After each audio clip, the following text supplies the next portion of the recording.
It is the advent of love. We have visited hope, which Brendan outlined for us. We visited last week peace, and this week will be love. And we're going to bridge, I'm not going to put any spoilers in quite yet. We will have a preview somewhere along the way.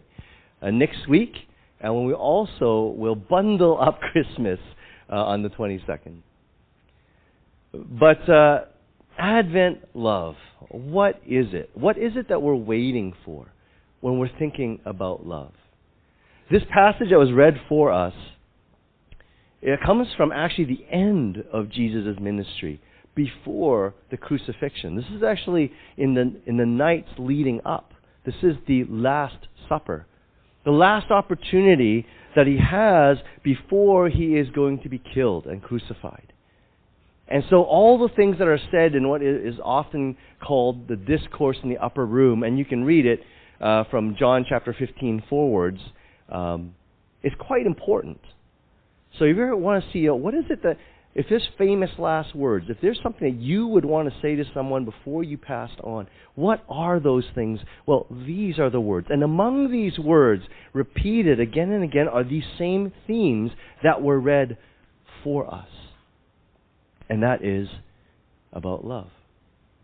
So today I've entitled my sermon, Love Means Giving Yourself Away. And I'm going to walk through these words of Jesus so that we can reflect on them.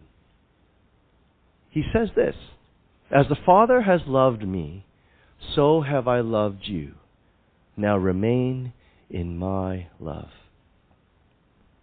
What did you learn from your parents? What did you learn from your parents? Did you learn to take a car engine apart? Did you learn to fix your bike? Did you learn to do spreadsheets? Did you learn to win on LOL? What is it that your parents taught you? How to make scrambled eggs? How to make your bed? How to do the laundry? So these things we learn from parents. And what Jesus is saying is that I've learned something from my Father, and I want to teach it to you. You see, the primary thing we learn from our parents, apart from all those very practical things, like maybe how to do your laundry, how to brush your teeth, it's how to love. It's how to relate. How to have good human relationships. But it is Advent. And we recognize and realize that not all our families are completely intact, even Christian ones. That there is strife, there is confusion, there is fear, there is anxiety. And sometimes we don't learn just the good things. We learn the difficult things. You see, God designed us in a particular way. And of course, Jesus sees the heart of His Father.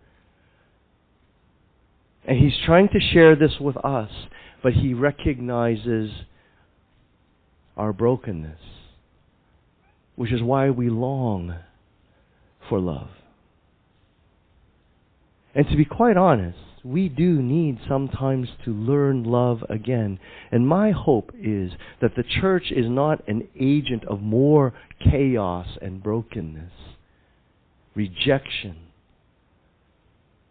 but an agent of real love. That whatever brokenness we bring from our family systems, perhaps, can be healed. And all the good things that we have learned about what it is to love can be shared. I mean, just the fact that Justin has just shared with us the kinds of relationships that he has felt in this family of God. My hope is your experience as well. Not only that you receive it, but you can also participate in it. So when Jesus says, "What I've learned from my Father, I want to share with you. Know that the source of all this is always from the one who relates perfectly, the one who relates well. And that is God. But then he goes on to say this: if you keep my commands, you will remain in my love, just as I have kept my Father's commands and remain in his love.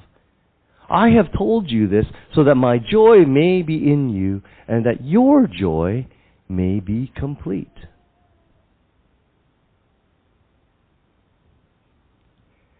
Well, that takes a turn. If you love me, you will obey me. Wow, that sounds pretty conditional, doesn't it? And if you obey my commands, you remain in my love. That doesn't feel too good. That sounds pretty, strict. That is a conditional, almost sentence of love, which is crazy. Now, our culture likes to say stuff like this. This is why, we have cowboys and stuff like that. You have like ninjas. You have rebels. The person in a lot of our literature, the famous and the good, are in a way rebels. People who are not going to listen to someone's oppressive demands. Rightly so. This is why in Star Wars, and I know there's a fan here maybe or two, that the rebellion they're the heroes, right? The Rebel Alliance. Or even if you like, say, Lord of the Rings. It's them little hobbits, What have they got to do with anything? They begin to instigate change. They don't like the way things are. And even in our world today, not only in places like Syria where they just overthrew the government that was oppressive, throughout and dotted through even our democratic systems are people who say, don't tell me what to do, what I can have. We hold up in our Western culture, at least in North America, as the highest value, freedom. But what are we free from? Right? That's always the question. And for us, it is the freedom from others people's control. Does it make sense? The entire United States of America was based on a rebellion against the King of England and his power, his forces. These were colonies that overthrew someone. Don't control me. Don't tell me what to do. So what is Jesus saying when he says, if you obey my commands, you remain in my love? Is this not a conditional then? Does this not cause us a problem? And a lot of people then will look at Christianity, look at the church, and look at the Bible as entities of control. Marx famously says that religion is the opiate of the masses. It is a form of control. So what are we to do with what Jesus says? What do we do with the commandments? Well, there are some commands that should be not too problematic because they're not a bad thing to do. And here are some of them. Well, I don't know about taxes. No, okay, yes, do your taxes. Sorry. Clean your room. Why? You're not the boss of me. Stop. Why? I want to drive the way I want to drive. Brush your teeth. Why? I don't have time for that. Well, you pick any one of these things, and you begin to realize there's consequences for not following these commands. They're not suggestions, but they're commands. And there are actual social benefits. Like, say, the brush your teeth one. I'm going to put that one pretty high in the social benefit. No one's going to want to talk to you too long. So there's each of these actually have these commands exist not so that someone can control you. These commands exist for your good. Does that make sense? When your parents asked you to do something, the hope is that they love you, that they care about you.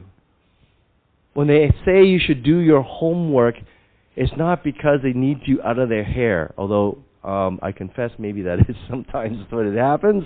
But mostly it's so that you can learn things like discipline, do well at school, perhaps for your future. They're not intended to harm you. But yes, we do recognize that there are regimes of oppression. There are broken systems and broken people who will issue you commands that are not healthy for you and are not good for you. But when we come to the person of God, do we trust Him? That He actually loves us and knows what is good. You see, Jesus says this, if you obey my commands, my joy will be complete, and your joy will be complete. What happened to the cowboy mentality? What happened to the don't tell me what to do? What happened to the rebel alliance? Well, there isn't much of a rebel alliance. There isn't much of a protest when the things that you are asked to do are actually really good and make you happy.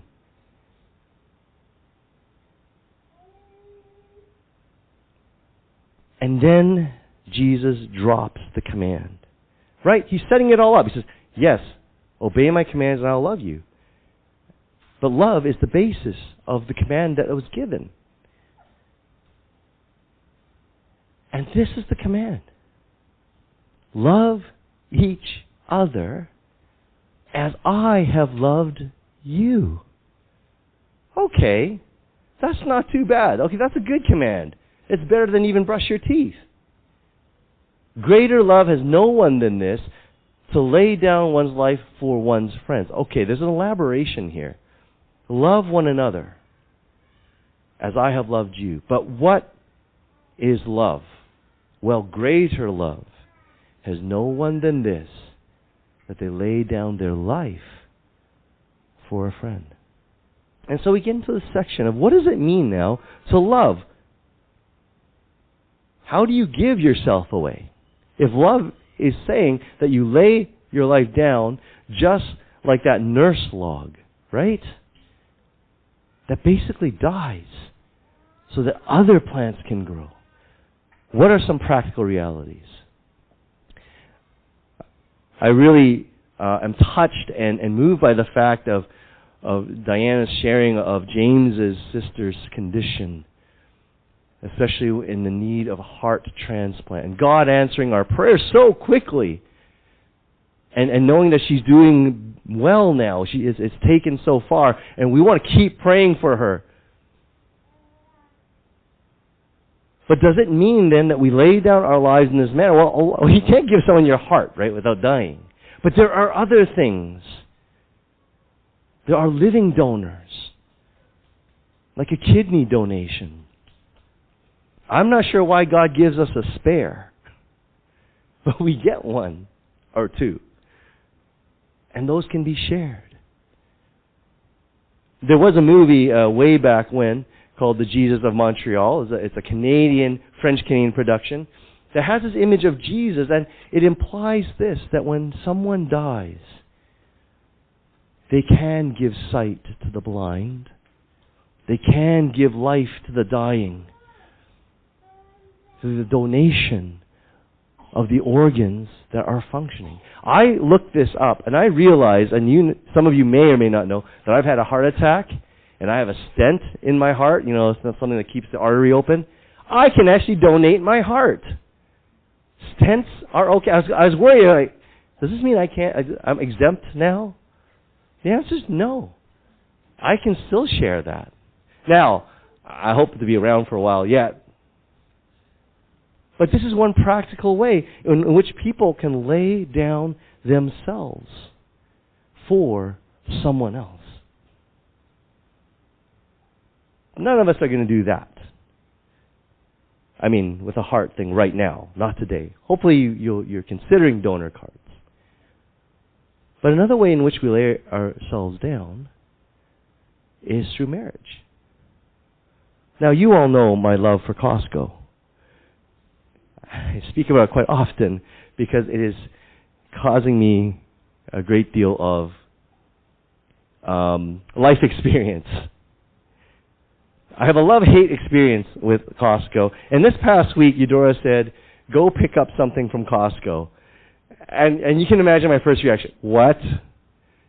Because I was going to be in Richmond.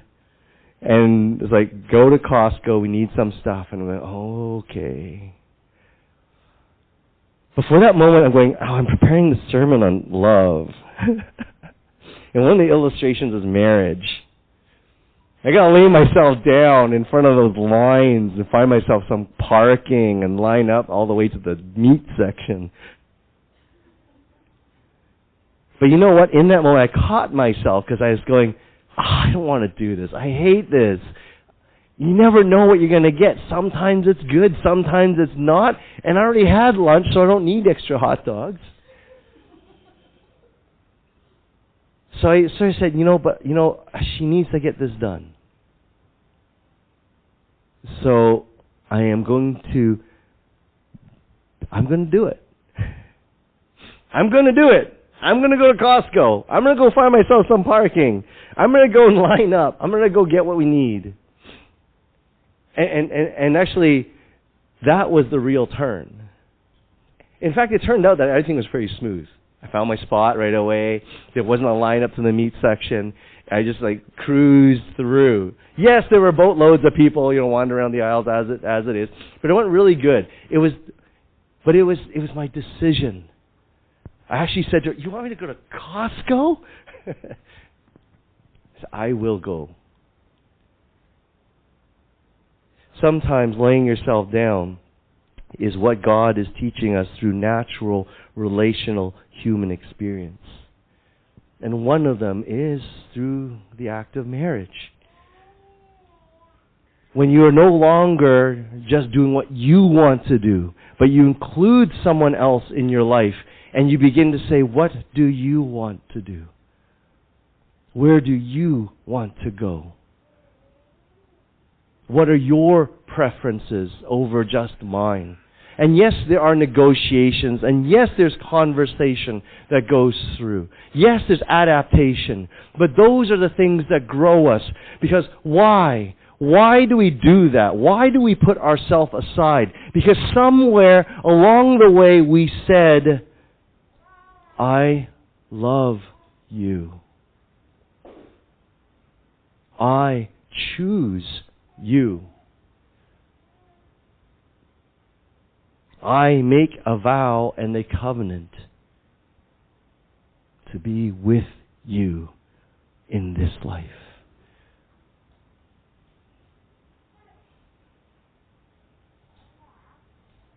But there's also other aspects of our human being. And that is friendship.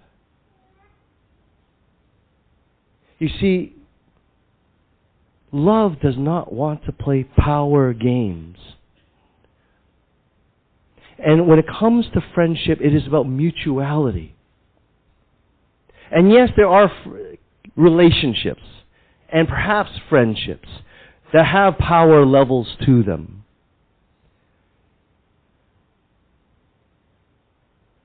But those are not mutual.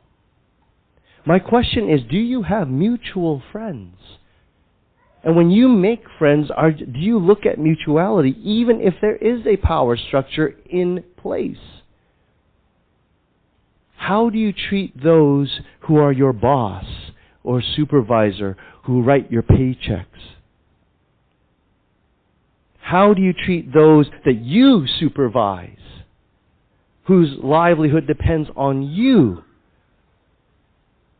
who need to listen to you because that's their job.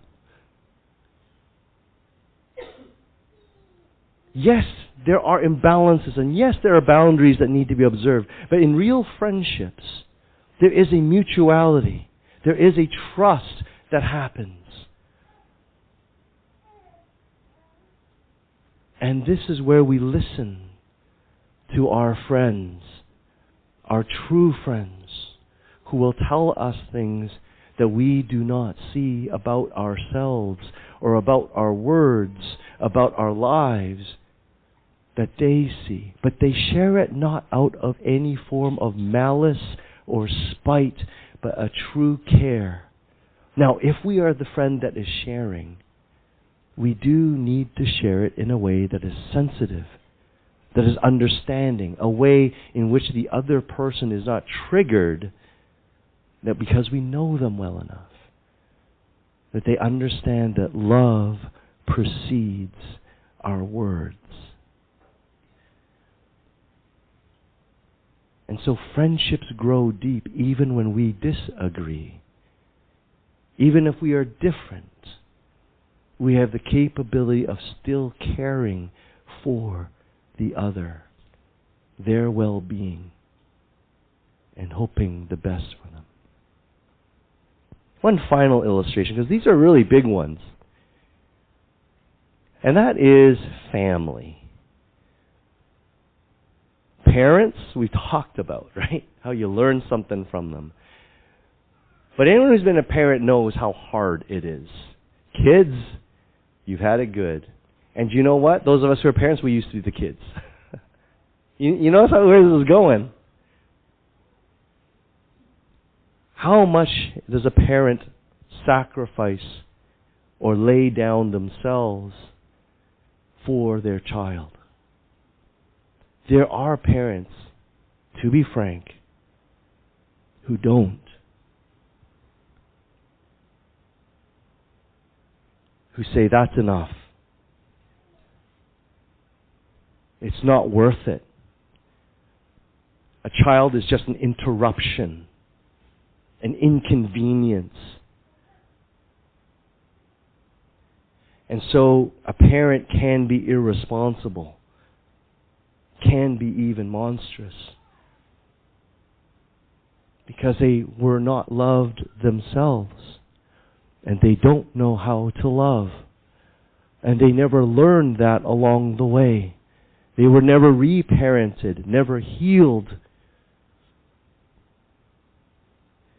But God brings parenting into our actual biological, social systems, because it is in itself, like marriage and friendship, an essential aspect of our human development and growth. It is a spiritual exercise. And when you have a child, you enter into a stage of learning, a challenge of growing and of loving. But if you don't have children, you are not exempt, because you are still a child. A child, yes, grows up. In the beginning, they might obey the commands, right? But they begin to ask, why does this command exist? Why must I brush my teeth, right? Why must I stop at the stop sign? Because there are perils and consequences that those who are older, more experienced, understand. And they begin to test the values of the parents, as each of you must have yourselves tested your parents' values and systems, and asked, does this align with reality? Do the commands of God align with the reality of our lives, of our world? And as a child grows into adulthood, they change. Children cease to be mere children. They become friends. This is what I learned from my father when he said, one day I will no longer just be your father, I will be your friend.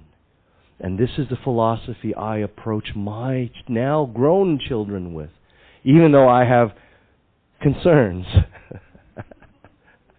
Because they are different. But I need to learn to let those things go, right? Just as my parents had to let me go and be who I am called to be and shaped to be. You also have become that person. Or are becoming that person. I see you, Kaide. Or even our teens. I see you, Ellie. You are going to become these adults. And there will come a day when the parent who had sacrificed or loved or laid down their lives will become childlike.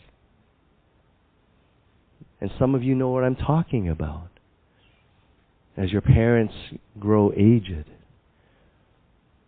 and they begin to be like children and need care. And if they taught us how to love in our childhood and adulthood, perhaps we too will love them back and care for them and make the sacrifices that need to be made for them. I like to lift up a little small lion cub now and sing the circle of life, but I won't. Because this is the circle of life, isn't it? If you were taught to love, the chances of you teaching your children to love increase. And if the world learned to love, wouldn't we live in a different place?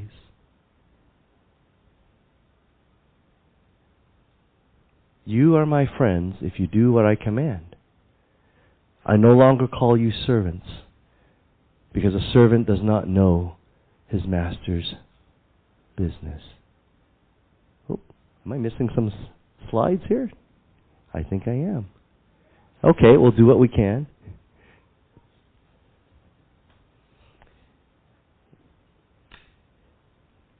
Here's the thing. Jesus is saying here, no greater love has anyone than this, to lay down their life for a friend. And then he says, you are my friends. You're not my servants. What's the difference? Remember we're talking about commands here.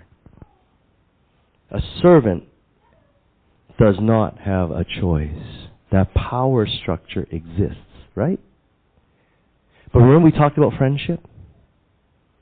Friendship has a mutuality to it. You don't have to obey your friends. You always have a choice. Does that make sense? And to be frank, the whole Bible always gives you a choice. Even when we're talking about commands.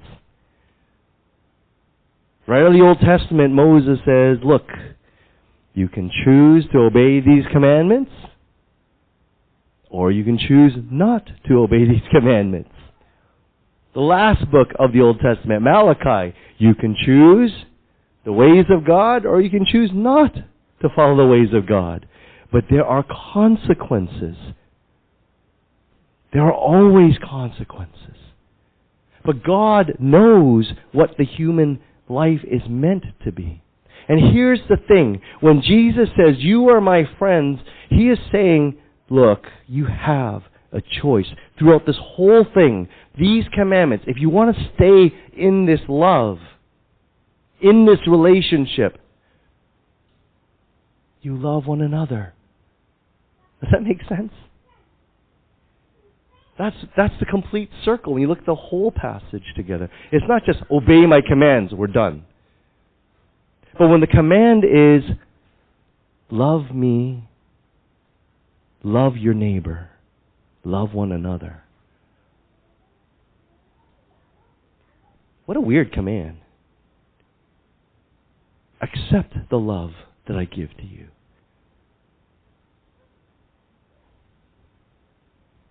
Now, I don't know what happened to the rest of my slides. They were here earlier, but I guess they moved along. So I'm going to finish it this way, by reading the passage out of the text itself. Sorry I don't have the slide anymore for you. I'm just going to catch up where it is. I called you my friends. Oh, I had a really great picture of a fruit tree. You did not choose me, but I chose you and appointed you so that you might go and bear fruit. Fruit that will last. And so that whatever you ask in my name, the Father will give you. This is my command. Love one another. Do you choose your friends well? When I was young, I had certain friends and my parents said, ooh, they said, Ted, just be careful with that friendship. I said, why? They're my friends. I like my friends. I don't like you. Yeah, you know how it is. Why are you restricting me? Why are you telling me what to do? But I still keep those friends. There were actually wise words. There were things and values that some of these friends I had did that wouldn't be helpful to me, or were actually harmful for me.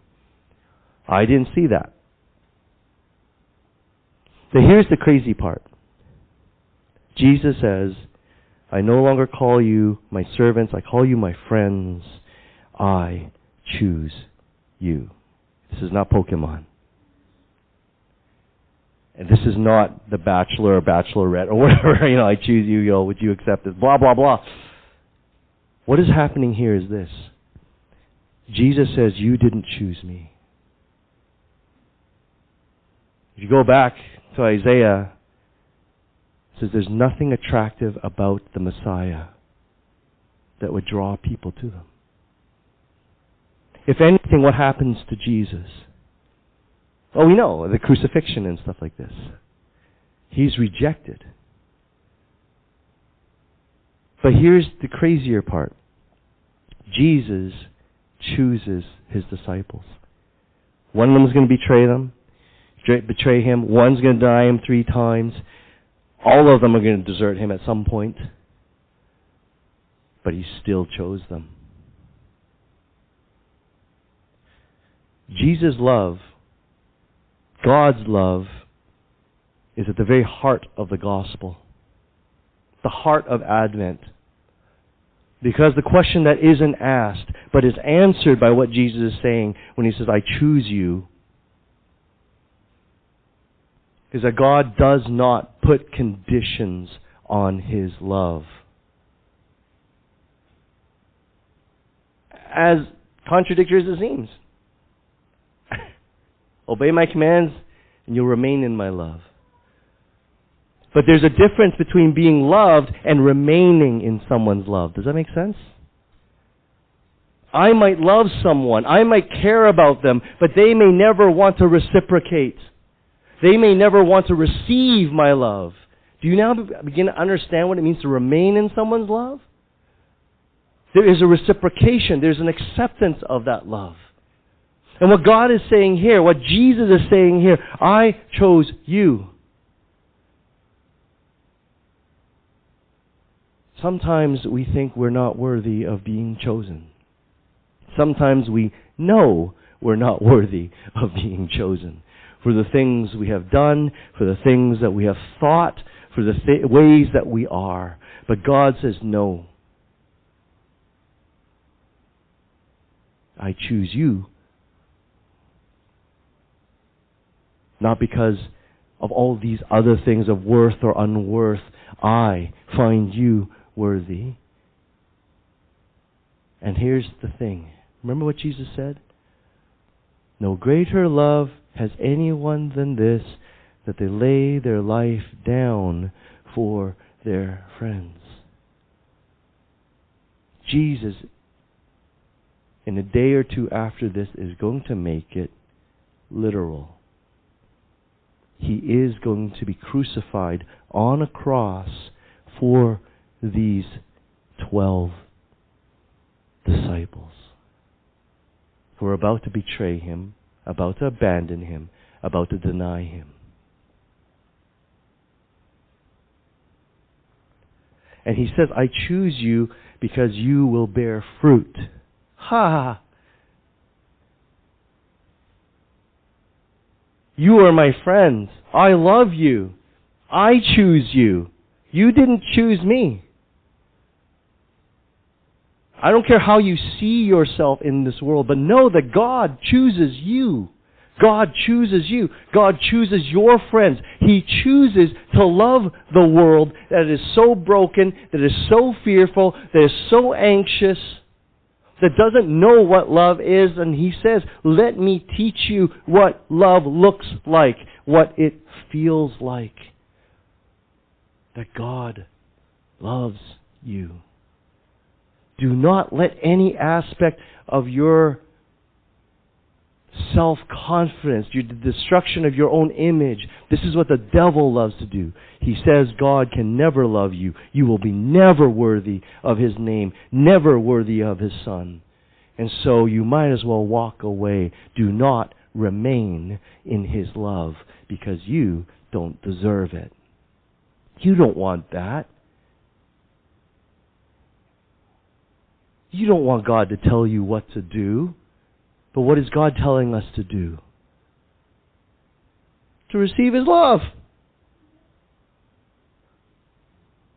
And if you are to bear fruit, which is what Jesus says, I chose you so that you may bear fruit. It's because everything that you do in life, can be an invitation to that love. In your office, on the bus, at God forbid Costco, you can show the love of God. I would pause my cart. Please go ahead. I know. It still hurts. But I'm trying to learn to love with the love of Jesus. That's what God does. God begins to change us as human beings from the inside out. From the inside out. He says He will live in us and amongst us. And so today, as we look at the advent of love, love is right at your doorstep. Love is at your doorstep. Jesus is at your doorstep. And you have a choice. We always have a choice, as friends do. Will you choose to let Jesus in? Will you choose to love Him? Will you choose to let Him teach you how to love your family, your children, your parents, your friends, your neighbor, your enemies, strangers? You see, we're in process. But every day, every moment, we choose. I will follow the way of the cross, or I will follow my own way. Let's pray. Lord Jesus, thank You for being our friend. Thank You for showing us what love is. I know we still maybe sometimes struggle with that, and we're trying to learn more and more. What does Your love look like? Yes, we see it on the cross, but in our own lives, as we go to work, as we go to school, as we go to play, as we relate with the people around us, what are we meant to do? How do we do this? Help us not to be anxious about that, because we know Your Spirit will show us the way. Help us to simply make a decision, day after day, moment after moment, to say, Lord, you chose me. I still want to choose you.